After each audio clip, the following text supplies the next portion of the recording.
Welcome back to Stories Lost. This week, we're excited to be back in Denmark, a country known for tiny plastic bricks, beautifully crafted furniture, rich smørrebrød, and level-headed people. Recently, mysterious drones have captured attention in the United States, with numerous sightings reported over New Jersey, raising questions and concerns. But these strange appearances aren't limited to America. In early January 2025, Danish police opened an investigation after at least 20 unidentified objects, possibly drones, possibly something else, were reported over the port city of Køge. News outlets broadcast a visibly shaken eyewitness. No official explanation has been given, but the involvement of both Danish authorities and the Danish Security and Intelligence Service, PET, suggests that the situation is being treated as a serious concern. But it's not the first time Denmark has observed strange things in its skies. In the summer of 1940, during the German occupation, a 15-year-old boy near the small village of Kongens Tisted believed he witnessed a kind of strange German aircraft. 3 figures in tight metallic suits, a domed craft that lifted off silently and disappeared into the sky. And then, in 1995, 3 people were sitting in a car outside a village called Allesø. They had gone looking for evidence and got more than they had bargained for. Not just lights or shapes, but physical contact. One boy, 3 20-somethings. Same country, different decades. And now here we are again. Lights in the sky and no one quite sure what to do with them. Let's get into it.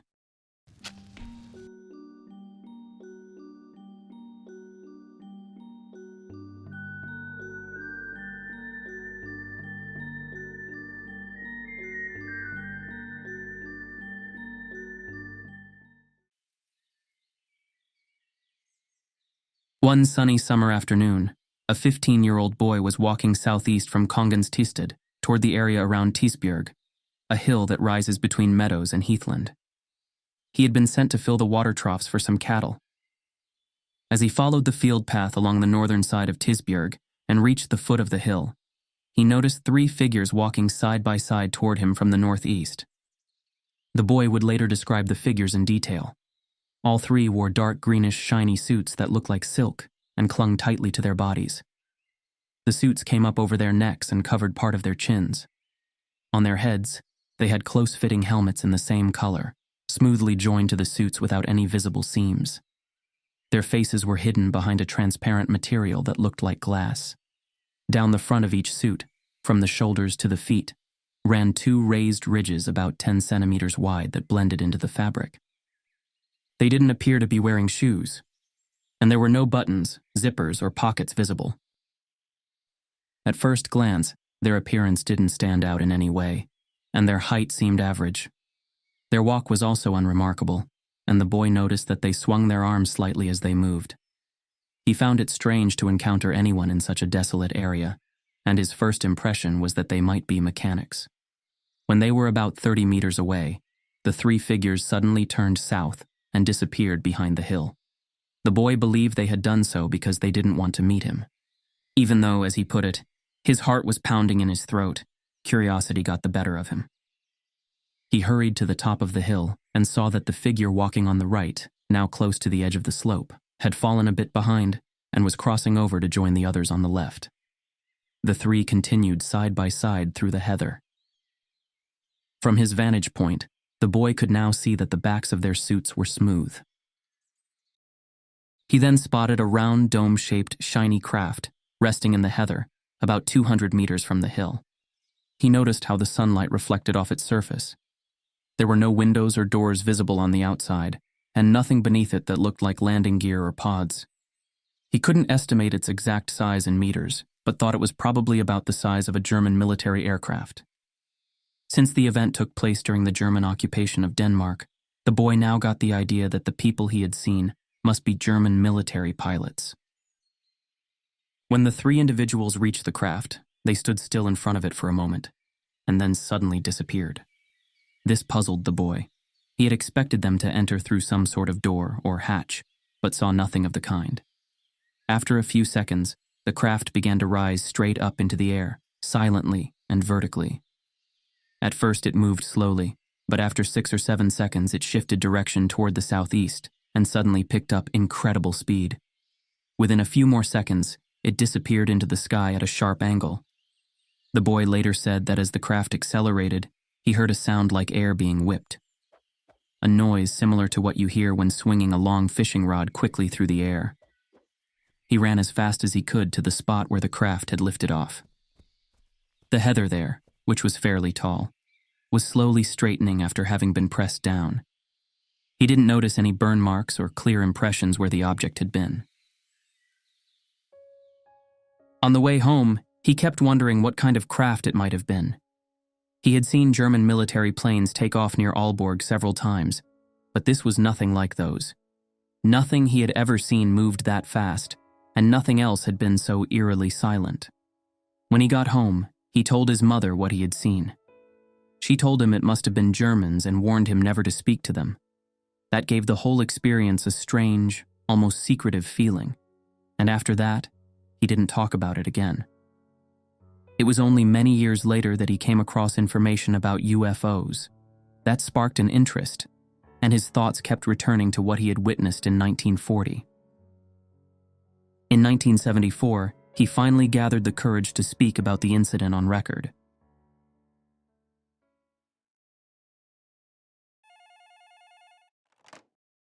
On Monday, March 20th, 1995, UFO researcher Erling Helgeland received a call about a case that quickly proved to be more intriguing than expected.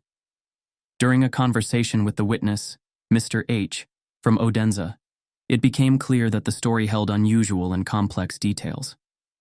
As the account unfolded, Mr. H emerged as a central figure, and what initially seemed straightforward developed into something far more mysterious. Erling, an active investigator and contributor to Scandinavian UFO information, worked to document the case as thoroughly as possible.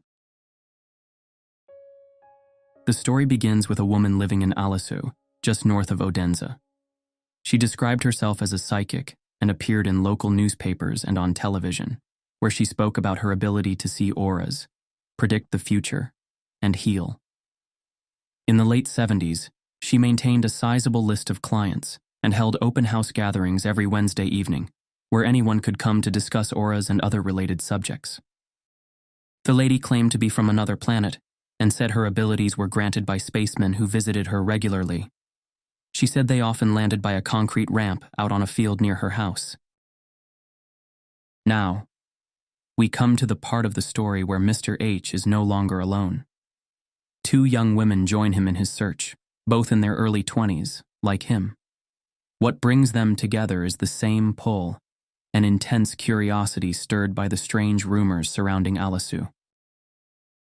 For the sake of clarity, the initials have been expanded into placeholder names.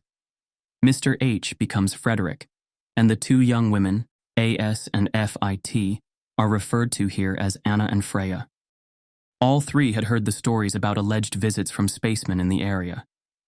2 of them had visited the psychic lady on an earlier occasion. One evening, curiosity got the better of them, and they decided to go and see for themselves whether there was any truth behind the talk. Around midnight on Sunday, the 19th of March 1995, the 3 of them were sitting in a car overlooking the field, located between the community hall in Allesø and the psychic lady's house. From there, they could see the concrete ramp where the spacemen were said to land. Night wrapped the fields in silence, cold and complete. Half eager, half incredulous, they scanned the sky and the horizon. What was running through their heads? What were they thinking? Whatever their intentions for venturing out that night, they didn't have to wait long. About 15 minutes later, Frederick, who was sitting in the front seat, noticed white and red lights blinking over the field. Moments after that, a column of turquoise light appeared, visible only for a few seconds before fading away.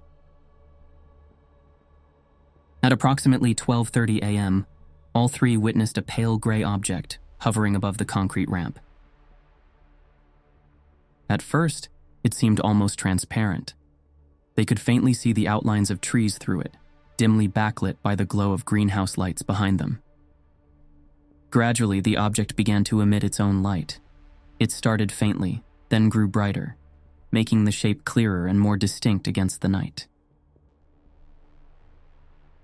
Nearly an hour had passed as the three of them sat in the car, watching the strange object hovering silently in the field. Then, without warning, it began to move toward them. Slowly and deliberately, it glided across the field and approached the car. To their disbelief, it came so close that it appeared to press into the bonnet, though somehow it remained transparent, and through its pale surface they could still make out the faint contours of the trees and the night behind it. As it hovered just above the bonnet, almost touching the car, something shifted in the air. All three suddenly felt an overwhelming physical sensation, as if they themselves were being lifted from their seats, drawn upward toward the object by an invisible force. It was not violent, but unmistakable, a shift in gravity or weight, as if the ground no longer held them quite the same way. At the same time, a high-pitched tone began to rise from the road beneath them. They described the sound as similar to the alert tone heard in some cars when seatbelts aren't fastened, shrill, insistent, and strangely mechanical. Freya, who was sitting in the back seat, suddenly began shouting. That sudden burst of sound seemed to disrupt the encounter. The object began to withdraw, slowly retreating across the field. At the same moment the object began to retreat, all three of them heard a metallic sound. It was sharp and ringing, something like the noise you hear when kicking a large sheet of metal. The sound was so distinct that each of them instinctively checked to see if it had come from inside the car. Out in the field, the object was still visible. Then it began to change. It divided into two hemispheres that remained connected, forming an open structure. All three of them saw this clearly. A few seconds later, a blue light appeared between the two halves and rose upward in a fan-like shape. This part was seen by Frederick and Anna. Inside the rising blue light, Frederick noticed something forming. It looked like a submarine, suspended within the glowing beam. After a short time, the two hemispheres came back together, and the object returned to its original shape. Anna and Frederick saw a tube extending downward from the underside of the object. It appeared to reach toward the ground, although it did not seem to touch it. While watching this, Frederick also noticed what looked like a moving beam of light, similar to a torch, sweeping slowly across the surface of the object. This light lasted only a few seconds before it disappeared. Moments later, all the lights on the object went out. The field was suddenly dark again. The three witnesses, still trying to process what they had seen, started the car and drove home. During the drive home, Anna and Frederick both had the distinct impression that something was following them. It felt as if another presence was keeping pace behind the car, though they could not see it directly. Freya, however, reported no such feeling and remained calm. The road behind them was empty. There were no headlights, no movement, and no sound, only the stillness of the night. When they arrived home, all three sat down, and without consulting one another, made drawings of what they had seen. Each worked independently to capture the details from memory. Much of what they recorded was strikingly similar, indicating a high degree of agreement about what had taken place. There was, however, one notable point of disagreement: the shape of the light gray object. Frederick believed it had the form of a hemisphere, a simple rounded dome. Anna thought it looked more like an inverted soup tureen, broader at the base and curving inward near the top. Freya, on the other hand, described it as the shape of a lentil, flat and slightly curved on both sides. Despite this difference, they all agreed on one crucial detail. The edges of the object were vague and indistinct, as if blurred or incomplete. They were all somewhat shaken by the experience, and stayed up talking about it until 6 o'clock in the morning. That same day, Frederick contacted Scandinavian UFO Information. When Hagelin spoke with him, Frederick suggested that they drive together to the observation point. Hagelin then reached out to Martin Lick and Toke Hounstrup, two well-known investigators in the Danish UFO research community, who happened to be in Odense at the time. Both were eager to join and prepared for a nighttime observation at the scene. At around 11:30 p.m., they made their way to the field. From around midnight to 1:15 a.m., Hageland, Frederick, Martin, and Toke remained at the sighting location without observing anything unusual or out of place. While they were there, they took the opportunity to look around the area thoroughly, but still found nothing of note. The next day, Hageland interviewed Anna, who had something to add to the original account. At some point prior to the main incident, Anna and a friend had visited the psychic lady. While they were sitting in the living room and talking, Anna thought she could see faintly glowing triangles flashing in the room. She didn't say anything at first, unsure of what she was seeing, until her friend suddenly mentioned seeing the same thing. As they began discussing it, the psychic lady told them that the triangles were actually small spaceships. Anna found the moment unsettling. Feeling it had gone a bit too far, she stepped outside to have a cigarette. Freya had seen the least during the sighting. She later explained that she was very frightened and spent much of the time looking away, unable to watch what was unfolding in front of the car. Despite this, she was certain that she had seen the light gray object during the main period of the incident, and clearly remembered the sensation of being pulled upward when it was at its closest. In the days following the sighting, Hageland contacted the psychic lady. Wanting to better understand the context, he and Martin arranged a visit. On Friday, the 24th of March at 2 o'clock in the afternoon, they drove out to her property to get a first-hand impression of the place and its surroundings. The woman claimed that from time to time, something landed beside her house on a concrete ramp located at the edge of the adjacent field. According to her, these landings had been happening regularly since the 1940s. She had not been informed that other witnesses had also reported seeing an object in that exact location.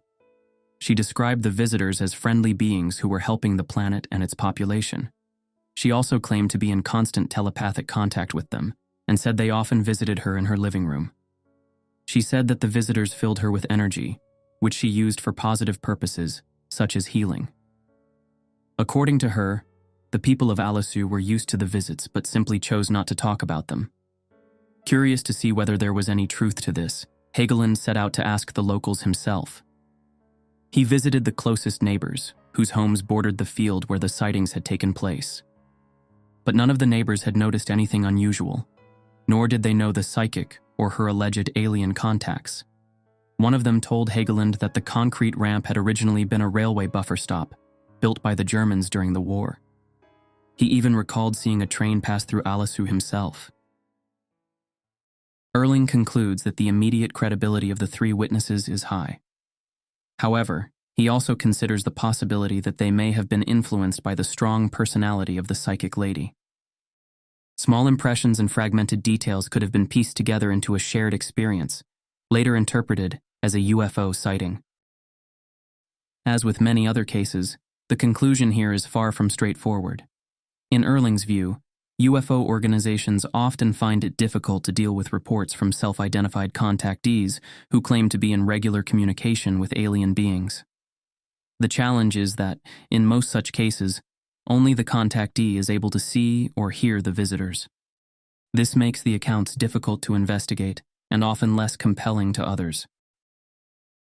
However, Erling is still prepared to see if anyone else from the area steps forward. Alongside the account of Frederick, Anna, and Freya, there exists a report from another village that may offer a broader context for the events. The incident took place in the small village of Jordløse on the night of March 22nd, just 2 days after the Allesø sighting. An 89-year-old woman living in a remote house reported being awakened in the middle of the night by a strong yellow-white light shining through her bedroom window. Her room overlooks a garden bordered by trees and fields, with no nearby road or direct source for such illumination. The light was so intense that it filled the entire room and persisted for about 30 minutes. During that time, she also noticed a distinct rise in temperature.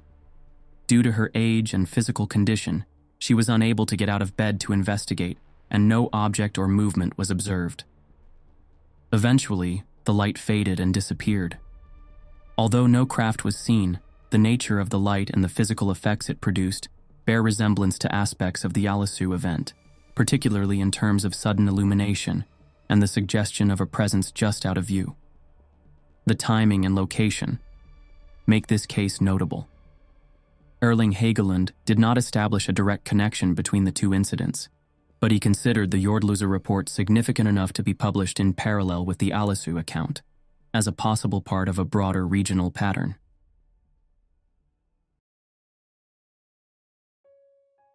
Now back to the beginning. A boy, a path, a hill. It has been posited that technological emergent moments may spark galactic curiosity. The cluster of lights, craft, forms that dogged fighter planes picked up during the 40s across the European airspace. Were they man-made, drug-induced, or alien in origin? At the shallow end, could this have been a clandestine landing, perhaps a German aircrew piloting black technology? The boy had experience of planes, their general shape, the sounds they were supposed to make. The difference was stark.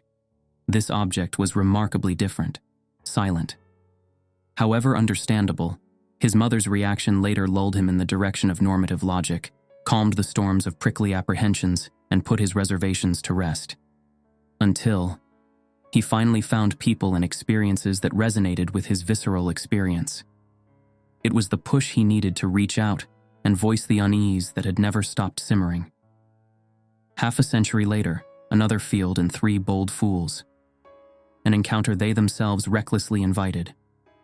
They drove up there hoping to be convinced. They got that, and more.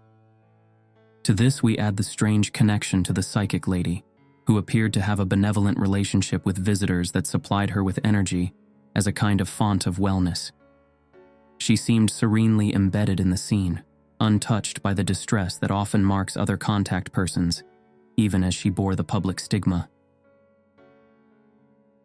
Who do you believe and why? What questions linger?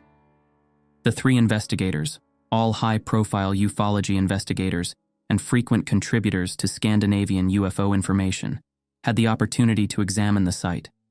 No traces, no physical evidence. Erling Hageland stayed behind, turning stones, knocking on doors. The locals were clearly not attuned to the alleged events in the way he might have hoped. Even so, he had spoken to the principal witnesses. He had seen their drawings, and his gut told him they were telling the truth. And now here we are in 2025. The setting has changed, but the questions have not. In January, Danish airspace was once again the focus of attention. Flying lights in the sky, unidentified, unattributed. They moved with precision, operating in patterns that suggested intent. Some called it a test. Others suspected a warning. Warfare today is no longer defined by borders or uniforms. The front line is now remote, digitized, and increasingly dehumanized. Drones are framed as force multipliers, efficient, scalable, precise. Perhaps this is another emergent moment in history that stirs not just strategic shifts, but attention. Ours, and maybe something else's. The lessons being learned today may shape the conflicts of tomorrow, but they also raise deeper questions about accountability, presence, and perception. What are we missing behind the veil of secrecy and strategic denial?